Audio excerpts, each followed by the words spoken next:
What weighs more, not knowing or the need to know?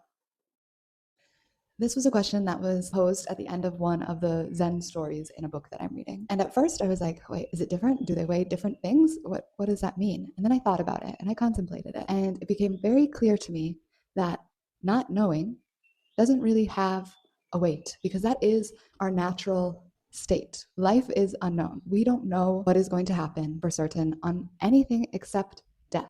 And a lot of people don't like to think about that, but that's the truth of it. The weight of the need to know, on the other hand, is extremely heavy because we're trying to grasp at something we can't grasp at. We end up becoming consumed by it. Our mind goes to it constantly. We think about all the different situations and scenarios or outcomes, and it takes us out of the present moment. You can think about this in the context of a time that you're waiting for an answer from someone. Maybe you're waiting to hear if you got a job after an interview, or maybe you're waiting for a text from a person after you've gone on a date with them and you want to see if they're interested as well, or maybe it's you've applied to university and you're waiting to hear if you got in. This waiting sometimes brings up this need to know, and it starts to consume you, and you're checking your email constantly, you're checking your phone constantly, your mind's constantly going back to this, and you're missing the present moment. You're missing the beauty of what's unfolding in front of you because you're consumed. Your mind starts making different options already for all the different scenarios that you can think of. When in the end, 90% of the time, the stories that our mind comes up with and the paths that we start fantasizing in our heads will never play out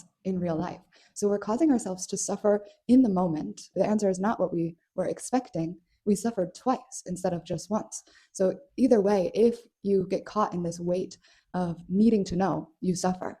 And if you allow things to just be and accept that you don't know, you won't suffer nearly as much, if at all. Yeah, so let me know if that resonated, or if you have different thoughts on this, or if you've ever been caught in this cycle of needing to know and ruminating and fantasizing and going down, this mental spiral of that our minds do. I know I've definitely been there. So, but it's something we can become conscious of to stop allowing ourselves to cause this pain in our lives, because that's the thing.